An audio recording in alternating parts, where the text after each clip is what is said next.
Hello बच्चों, क्या हाल है। उम्मीद करता हूँ आप लोग पढ़ाई कर रहे होंगे। पिछले लेक्चर में हम लोगों ने क्या पढ़ा था कि इक्वेशंस को यानी समीकरण को बैलेंस कैसे करती हैं। आज हम लोग पढ़ेंगे टाइप ऑफ केमिकल रिएक्शन यानी रासायनिक अभिक्रिया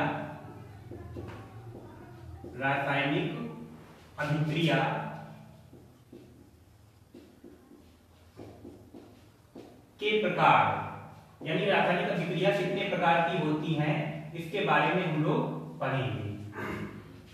केमिकल रिएक्शन यानी रासायनिक अभिक्रिया 5 तरह की होती हैं। एक होती है कॉम्बिनेशन रिएक्शन, इसको हम कॉम्बिनेशन रिएक्शन बोलते हैं।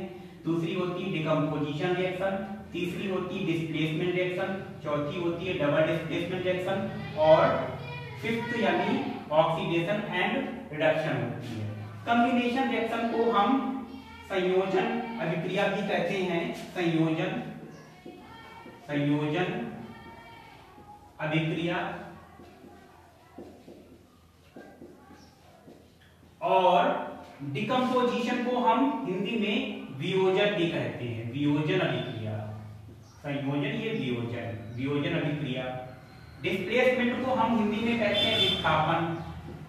नाम से क्लियर हो रही है कुछ अभिक्रिया विस्थापन अभिक्रिया। डबल डिस्प्लेसमेंट को हम हिंदी में द्विक विस्थापन कहते हैं। द्विक विस्थापन और इसको हम ऑक्सीकरण और अपचयन कहते हैं। इसको हम ऑक्सीकरण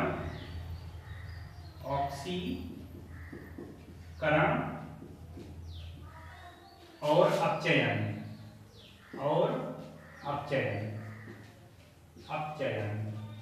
कहते हैं। तो हमने देखा केमिकल रिएक्शन 5 तरह की होती हैं।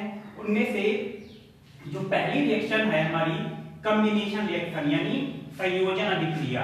ये क्या होती है? देखो, संयोजन का मतलब ही होता है जिसमें एक प्रोडक्ट बनता है दो रिएक्टेंट के मिलने से, यानी in which single product is formed from 2 और मोर देन 2 रिएक्टेंट। वह अभिक्रिया जिसमें 2 या 2 से अधिक अभिकारक जुड़कर एक उत्पाद का निर्माण करती हैं। इस तरह से हम लोग हिंदी में लिखेंगे, वह अभिक्रिया जिसमें 2 या 2 से अधिक अभिकारक मिलकर एक उत्पाद का निर्माण करते हैं, उसको हम क्या कहते हैं? कॉम्बिनेशन रिएक्शन या फिर संयोजन अभिक्रिया कहते हैं। संयोजन अभिक्रिया कहते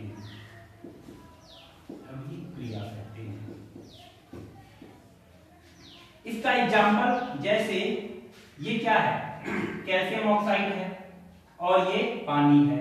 ये क्या बन रहा है? Calcium hydroxide. कैल्शियम ऑक्साइड को हम लोग क्विकलाइम भी कहते हैं। क्विकलाइम, इसको हम लोग क्विकलाइम भी कहते हैं। वाटर सभी जानते हैं पानी है। कैल्शियम ऑक्साइड इसको हम लोग स्लैक लाइम भी कहते हैं। Slack lime. देखो बच्चों, इसमें कैल्शियम ऑक्साइड और हाइड्रोजन ये क्या है? ये रिएक्टेंट है यानी ये अभिकारक है। ये दोनों अभिकारक हैं। 2 अभिकारक मिलकर एक उत्पाद का निर्माण कर रहे हैं। ये क्या है? उत्पाद है। ठीक, यानी 2 रिएक्टेंट मिलकर एक प्रोडक्ट फॉर्म कर रहे हैं। तो ये रिएक्शन कैसी हो गई? Combination reaction. डायरेक्ट रिएक्शन लिखने के लिए कम आती हैं। आपसे 4 इक्वेशन दे दी जाएंगी, उनमें से पूछा जाएगा in which one is combination reaction. तो आपको पहचानना पड़ेगा 2 या 2 से अधिक रिएक्टेंट मिलकर एक सिंगल प्रोडक्ट अगर बनाते हैं तो उसको हम कॉम्बिनेशन रिएक्शन कहते हैं। इसको क्विक लाइम भी कहा जाता है। हिंदी में इसको हम बिना बुझा हुआ चूना कहते हैं। बिना बुझा चूना कहते हैं। तो इसका मतलब ये क्या हो गया? ये बुझा हुआ चूना हो गया। बुझा हुआ चूना। ठीक है। दूसरा एग्जांपल मैंने लिया है हाइड्रोजन गैस और ऑक्सीजन गैस। ये दोनों मिलकर क्या बनाते हैं, वाटर बना रहे हैं। ये वाटर हो गया यानी लिक्विड हो गया। तो ये भी क्या है, दो रिएक्टेंट हैं, दो अभिकारक हैं और एक प्रोडक्ट यानी एक उत्पाद बन रहा है। तीसरी इक्वेशन देखो, अमोनिया और HCl, यानी अमोनिया गैस को हाइड्रोक्लोरिक गैस के साथ में अगर हम मिक्स करते हैं तो हमें क्या, अमोनियम क्लोराइड सॉलिड मिल जाता है। सॉलिड नहीं, ये एक्वस होगा, सॉरी एक्वस। बच्चों एक्वस का मतलब क्या होता है, सॉलिड को, गैस को हिंदी में गैस ही बोलते हैं, एक्वस को हम जलीय भी कह सकते हैं, जलीय भी कह सकते हैं, एक्वस को हम लोग जलीय भी कह सकते हैं। तो तीसरा एग्जांपल हमारा ये हो गया। कुछ और भी एग्जांपल हम लोग लेते हैं यहाँ पर, जैसे कॉम्बिनेशन रिएक्शन है। तो कॉम्बिनेशन रिएक्शन सबसे पहले इसमें एक रिएक्शन हम लोग पढ़ते हैं, एक्सोथर्मिक रिएक्शन, एक्सोथर्मिक रिएक्शन। इसके बाद में हम लोग रिएक्शन पढ़ने वाले हैं एक्सोथर्मिक, एक्सोथर्मिक रिएक्शन। ये एक तरह की कॉम्बिनेशन रिएक्शन ही होती है कह सकते हो आप, लेकिन कंप्लीटली अभी आप समझ जाओगे। कॉम्बिनेशन रिएक्शन क्या होती है, सॉरी एक्सोथर्मिक रिएक्शन क्या होती है, वो रिएक्शन जिसमें एनर्जी बाहर निकलती है, the reaction in which energy released outside, बाहर की ओर निकलती है, उसको हम क्या कहते हैं, एक्सोथर्मिक रिएक्शन कहते हैं। यानी इसका एग्जांपल अगर मैं देखता हूं यहां पर, एक्सोथर्मिक का रिएक्शन का एग्जांपल, जैसे अगर मैं यहां पर CH4 यानी मीथेन गैस ले लेता हूं और इसमें अगर मैं इसको ऑक्सीजन से मिक्स कराता हूं तो हम देखते हैं यहां पर क्या मिलेगा, CO2 मिल जाएगी प्लस वाटर मिल जाएगा, H2O मिल जाएगा। क्या ये बच्चों रिएक्शन बैलेंस है, 2 2 2 यहां पर 2 होगा, ये यानी CO2 हमें गैस फॉर्म में मिल जाएगा और पानी हमें लिक्विड फॉर्म, ये भी हमें गैस फॉर्म में ही मिलता है, यानी वेपर के फॉर्म में मिलता है ये हमें। और प्लस इसमें क्या निकलती है, हीट निकलती है। हीट आप देख रहे हैं, कभी भी हीट अगर प्रोडक्ट साइड में निकलती है तो वो रिएक्शन क्या कहलाती है, एक्सोथर्मिक रिएक्शन कहलाती है। ठीक है, एक्सोथर्मिक रिएक्शन का एक और एग्जांपल हम लोग चाहे तो दे सकते हैं, जैसे कि हम लोग ग्लूकोज खाना जो खाते हैं उसमें क्या होता है, ग्लूकोज होता है। तो ग्लूकोज का क्या होता है, ऑक्सीडेशन होता है। ऑक्सीडेशन से क्या होता है, कार्बन डाइऑक्साइड बनती है, पानी बनता है, प्लस उसमें एनर्जी भी बनती है। उसी एनर्जी को हम लोग क्या करते हैं, यूज करते हैं। तो वो सबसे अच्छा एग्जांपल है एक्सोथर्मिक रिएक्शन का, ग्लूकोज। दूसरा एग्जांपल है एक्सोथर्मिक रिएक्शन का C6H12O6। ये हमारा फॉर्मूला हो गया है ग्लूकोज का, इसको हम एक्वस फॉर्म में लेते हैं, प्लस इसका ऑक्सीडेशन कराएंगे यानी ऑक्सीजन। इसके बाद में क्या बनेगा, CO2 बनेगी प्लस वाटर बनेगा, H2O बनेगा। क्या रिएक्शन बैलेंस है, यहां पर जो रिएक्शंस 6 ये होना चाहिए, 6 ये होना चाहिए, ठीक है, ओके। प्लस एनर्जी, ये एनर्जी जो होती है ये ATP के फॉर्म में होती है, एडिनोसिन ट्राइफॉस्फेट के फॉर्म में होती है ये एनर्जी। ये एक तरह से हीट, इसको हम हीट में भी कन्वर्ट कर सकते हैं। इसलिए हम ये भी कह सकते हैं कि जो ये रिएक्शन है, ये रिएक्शन हमारी बॉडी में अगर होती है और हमारी बॉडी में एक्सोथर्मिक रिएक्शन होती है। तो हमने पढ़ा यहाँ पर कॉम्बिनेशन रिएक्शन। अब हम लोग पढ़ेंगे डिकम्पोजिशन रिएक्शन। ठीक है, अब हम लोग पढ़ेंगे डिकम्पोजिशन रिएक्शन। तो हम लोग अब पढ़ेंगे डिकम्पोजिशन रिएक्शन। तो हम लोग क्या पढ़ेंगे, डिकम्पोजिशन रिएक्शन, यानी वियोजन अभिक्रिया, अभिक्रिया, इसको हम लोग वियोजन अभिक्रिया भी कहते हैं। नाम से समझ में आ रहा होगा कि इसका मतलब ये है कि कोई चीज वियोजित हो रही होगी, है ना, कोई चीज वियोजित हो रही होगी यानी डिकम्पोज हो रही होगी। तो इसकी डेफिनेशन क्या है, single reactant break down into the 2 और मोर देन 2 सिंपलर प्रोडक्ट, यानी एक अभिकारक 2 या 2 से अधिक उत्पाद में ब्रेक डाउन हो जाता है, टूट जाता है। इस अभिक्रिया को हम क्या कहते हैं, वियोजन अभिक्रिया। वह अभिक्रिया जिसमें एक अभिकारक दो या दो से अधिक उत्पाद में परिवर्तित हो जाता है या टूट जाता है, उसको हम वियोजन अभिक्रिया कहते हैं। The reaction in which one reactant break down into more than two product that is known as decomposition reaction। Example, जैसे ये हमने लिया है फेरस सल्फेट, ठीक है, इसको हम लोग पढ़ेंगे ferrous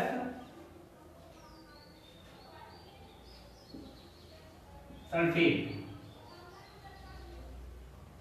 ferrous sulphate solid form में है, इसको मैंने हीट दी, तो ये क्या है, ये रिएक्टेंट है। लेफ्ट साइड में हम लोग रिएक्टेंट लेते हैं और राइट साइड में प्रोडक्ट होता है। तो हम यहाँ पर पहली रिएक्शन में देख रहे हैं, यहाँ पर प्रोडक्ट कितने हैं, 1 2 3। हमने रिएक्शन में क्या बताया कि जिसमें कोई भी रिएक्टेंट जो होता है वो 2 या 2 से अधिक प्रोडक्ट में टूट जाता है, यानी कोई भी अभिकारक 2 या 2 से अधिक उत्पाद में टूट जाता है। तो इसमें उत्पाद कितने हैं, 1 2 3, ठीक है। तो ये रिएक्शन कौन सी हो गई, डिकम्पोजिशन रिएक्शन हो गई या फिर वियोजन अभिक्रिया हो गई।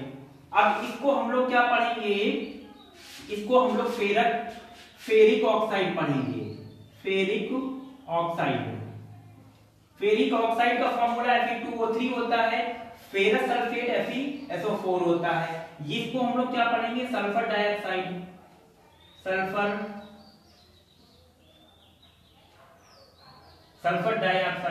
डाइऑक्साइड। बच्चों यहाँ पर ऑक्सीजन 2 है इसलिए डाइऑक्साइड होगा, अगर ऑक्सीजन 3 हो जाएंगे तो यही फॉर्मूला चेंज हो जाएगा, सल्फर ट्राइऑक्साइड हो जाएगा, ट्राइऑक्साइड हो जाएगा, ठीक है। तो पहला एग्जांपल हम लोगों ने देख लिया। दूसरा एग्जांपल देखिएगा, ये क्या है कैल्शियम कार्बोनेट, से हम लोग लाइमस्टोन भी पढ़ते हैं। लाइमस्टोन,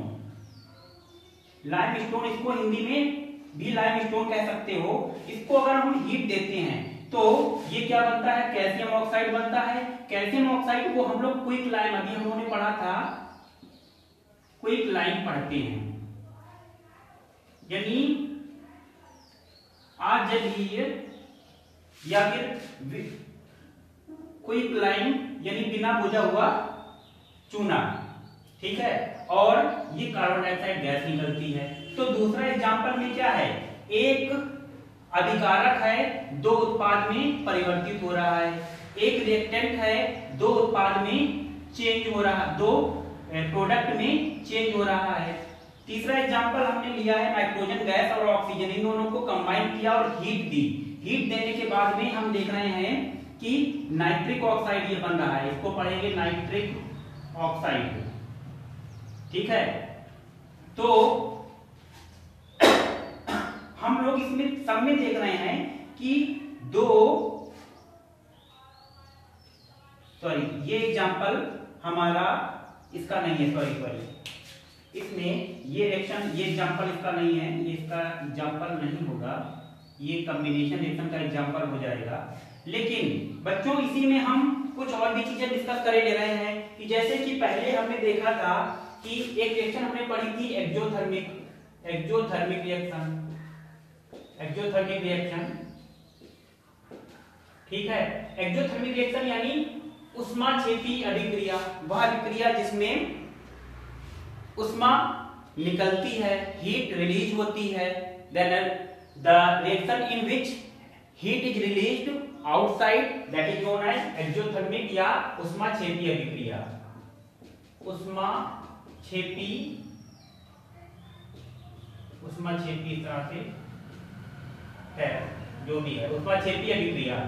अब ये रिएक्शन, जो ये दोनों रिएक्शंस हैं, इसमें क्या हीट निकल रही है, हमें तो नहीं लग रहा हीट निकल रही, क्योंकि हीट अगर निकल रही होती तो हम उसको राइट साइड में लिखते, यानी प्रोडक्ट में हम उसको लिखते। लेकिन इसको तो हम हीट दे रहे हैं, पहली रिएक्शन में फेरस सल्फेट है, उसको हम हीट दे रहे हैं, गर्म कर रहे हैं।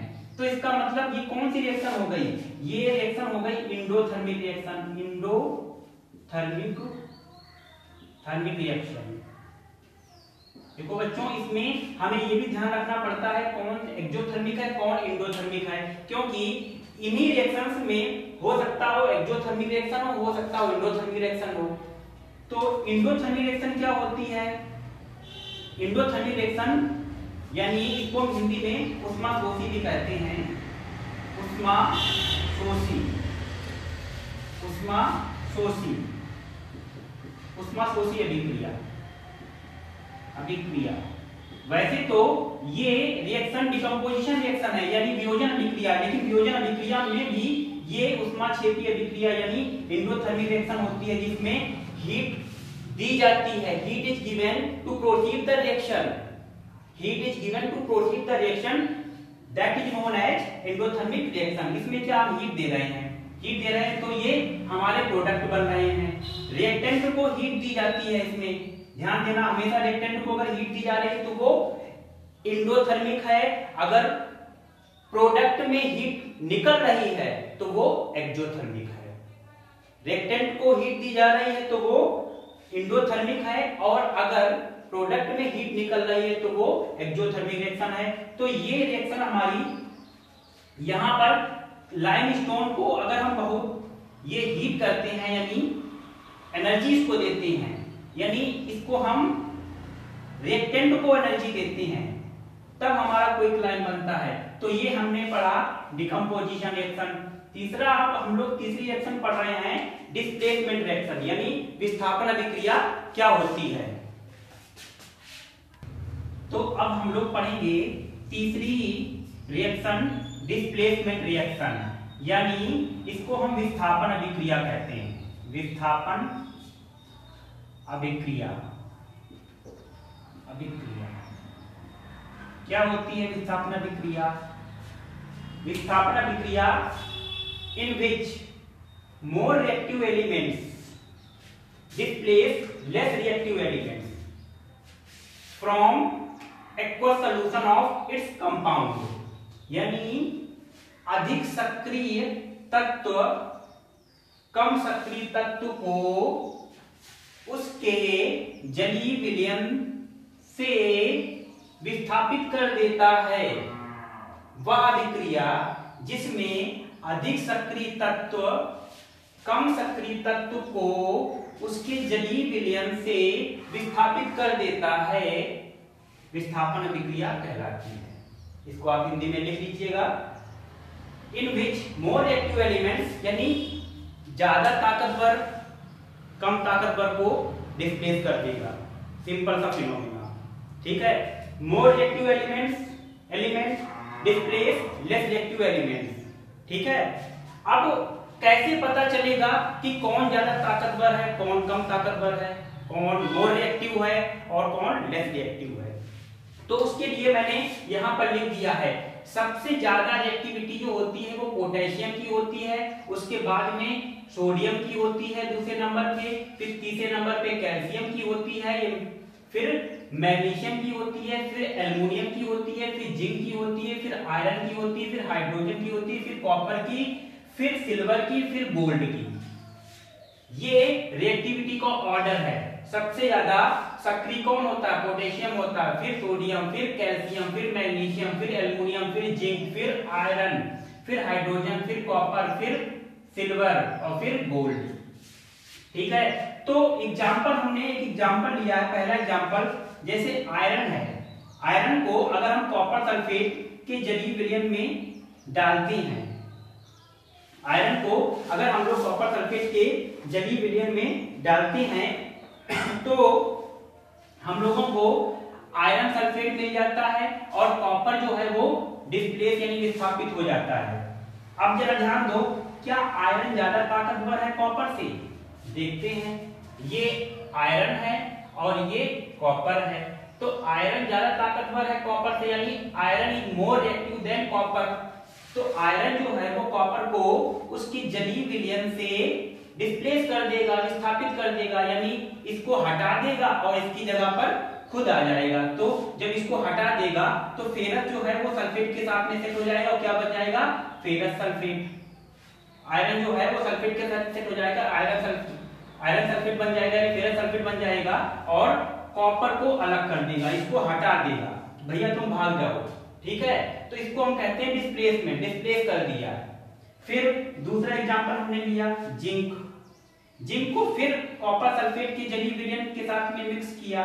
अब क्या जिंक मोर रिएक्टिव है कॉपर से? चेक करते हैं। ये जिंक है और ये कॉपर है, तो इसका मतलब जिंक मोर रिएक्टिव है कॉपर से, क्योंकि जिंक का स्थान कॉपर से पहले आता है रिएक्टिविटी की सीरीज में। तो जिंक है, कॉपर को यहां से भगा देगा, यानी इसको डिस्प्लेस कर देगा और सल्फेट के साथ सेट हो जाएगा। तो क्या बन जाएगा? जिंक सल्फेट और कॉपर हट जाएगा, डिस्प्लेस हो जाएगा। तीसरी रिएक्शन हमने ली है, यहां पर लेड और कॉपर क्लोराइड लिया। तो क्या लेड मोर रिएक्टिव है कॉपर से? क्या लेड मोर रिएक्टिव है कॉपर से? यानी इन दोनों में अगर हम कंपेयर करते हैं लेड में और कॉपर में, तो कौन रिएक्टिव ज्यादा है? लेड रिएक्टिव ज्यादा है कॉपर से, तो इसका जली विलयन है। क्या डेफिनेशन कहती है? More reactive elements displace less reactive elements from its aqueous solution. ठीक है, तो एक्वस सॉल्यूशन किसका है? कॉपर क्लोराइड का है। तो कॉपर क्लोराइड से कॉपर को क्या करेगा? कॉपर को डिस्प्लेस कर देगा। कौन कर देगा? लेड कर देगा। तो क्या बन जाएगा? लेड क्लोराइड बन जाएगा, खुद उसकी जगह पर आ जाएगा। डिस्प्लेस करने का मतलब हटा ही देना नहीं होता है, उसको डिस्प्लेस करना ही नहीं होता। डिस्प्लेस करना साथ में उसकी जगह पर अपना बैठ जाना, खुद को अपॉइंट कर लेना उस जगह पर। तो लेड क्लोराइड बन गया यहां पर और कॉपर हट गया। ठीक है, तो उसको हम कहते हैं डिस्प्लेसमेंट रिएक्शन। अब मैं इसी एग्जांपल को थोड़ा चेंज करता हूं, इसको आप लोग नोट कर लेना। इसी एग्जांपल को मैं थोड़ा चेंज करता हूं। इसकी जगह पर मैं अगर यहां पर हम लोगों ने अगर इसकी जगह पर मैं सिल्वर ले लूं, तो क्या ये रिएक्शन पॉसिबल है? क्या यहां पर सिल्वर सल्फेट बन पाएगा? नहीं बन पाएगा। कैसे नहीं बन पाएगा? क्योंकि सिल्वर जो है वो कॉपर से लेस रिएक्टिव है, कॉपर से कम सक्रिय है, क्योंकि कॉपर पहले आता है, सिल्वर बाद में आता है। तो कॉपर ज्यादा रिएक्टिव है, कम रिएक्टिव एलिमेंट्स, अधिक रिएक्टिव एलिमेंट्स के जली सॉल्यूशन से उसको डिस्प्लेस नहीं कर पाएगा। यानी ये रिएक्शन नॉट पॉसिबल, ये पॉसिबल नहीं है, ये रिएक्शन पॉसिबल नहीं है, ये रिएक्शन संभव नहीं है। क्या यहाँ पर फिर हम यहाँ पर जिंक की जगह पर अगर हम गोल्ड कर दें, तो क्या ये रिएक्शन पॉसिबल है? आप लोग बताइए, क्या ये रिएक्शन पॉसिबल है? क्या गोल्ड जो है सल्फेट के साथ सेट हो पाएगा, कॉपर को डिस्प्लेस कर पाएगा? नहीं कर पाएगा। क्यों? क्योंकि कॉपर जो है, आप देखिएगा यहाँ पर कॉपर जो है मोर रिएक्टिव है और जो गोल्ड है लेस रिएक्टिव है। तो लेस रिएक्टिव एलिमेंट्स कॉपर को डिस्प्लेस नहीं कर पाएगा, इसलिए ये रिएक्शन नॉट पॉसिबल। इस तरह से हम लोग चेक करते हैं कि कौन सी रिएक्शन पॉसिबल होगी, कौन सी पॉसिबल नहीं होगी, कौन किसको डिस्प्लेस कर पाएगा और कौन नहीं कर पाएगा। तो ये हमने पढ़ा यहाँ पर डिस्प्लेसमेंट रिएक्शन। अब हम पढ़ेंगे fourth reaction, double displacement reaction क्या होती है। अब हम लोग पढ़ेंगे डबल डिस्प्लेसमेंट रिएक्शन, यानी fourth reaction double displacement reaction क्या होती है। देखो बच्चों, those reactions in which two different reactant exchange their ions and two new compounds are formed। फिर से समझना, जिसमें दो विभिन्न अभिकारक, वह अभिक्रिया जिसमें दो विभिन्न अभिकारक अपने आयंस की अदला बदली करते हैं और दो नए यौगिक बनते हैं, उस अभिक्रिया को हम लोग द्विक विस्थापन कहते हैं। द्विक विस्थापन कहते हैं। फिर से रिपीट कर रहा हूं हिंदी में, वह अभिक्रिया जिसमें दो विभिन्न अभिकारक अपने आयन को बदलते हैं, अपने आयन को बदलते हैं और नए यौगिक, न्यू यौगिक, ये नए यौगिक, कंपाउंड का मतलब होता है यौगिक, दो नए यौगिक बनते हैं, उस अभिक्रिया को हम लोग द्विक विस्थापन अभिक्रिया कहते हैं। यानी दो डिफरेंट रिएक्टेंट्स क्या कर रहे हैं, आयन को एक्सचेंज कर रहे हैं और न्यू कंपाउंड फॉर्म हो रहा है। ठीक है, तो उसको हम डबल डिस्प्लेसमेंट रिएक्शन कहते हैं। एग्जांपल लिया हुआ है सोडियम सल्फेट। ये क्या है, सोडियम सल्फेट। ठीक है। ये सोडियम सल्फेट हमने एक्वस फॉर्म में लिया है, यानी जलीय लिया है, एक्वस। ये एक्वस का मतलब होता है जलीय, जलीय, ठीक है, जलीय फॉर्म में लिया है। ये क्या है, barium chloride, barium chloride, barium chloride, chloride, इसको भी हमने एक्वस फॉर्म में लिया है। और ये हमारा बेरियम सल्फेट बन गया, और ये एक्वस फॉर्म में है, ये सोडियम क्लोराइड बन गया। देखो बच्चों, इसमें जरा ध्यान देना, सोडियम सल्फेट अगर ये एक अभिकारक है, बेरियम क्लोराइड ये एक अभिकारक है, दो अभिकारक क्या कर रहे हैं, आपस में आयन एक्सचेंज हो रहे हैं। जैसे सोडियम सल्फेट, तो सल्फेट जो आयन है वो बेरियम आयन के साथ में क्या हो रहा है, सेट हो रहा है, यानी दोनों आपस में आयन्स की अदला बदली कर रहे हैं। जैसे सोडियम सल्फेट है, तो सोडियम सल्फेट को हम ब्रेक करेंगे Na+ और SO4-, ये और बेरियम क्लोराइड Ba और Cl- 2+। अब जरा ध्यान देना बच्चों, इसका ये दोनों, ये क्या है, कैटायन है, ये क्या है, एनायन है, यानी ये धनायन है, ये ऋण आयन है।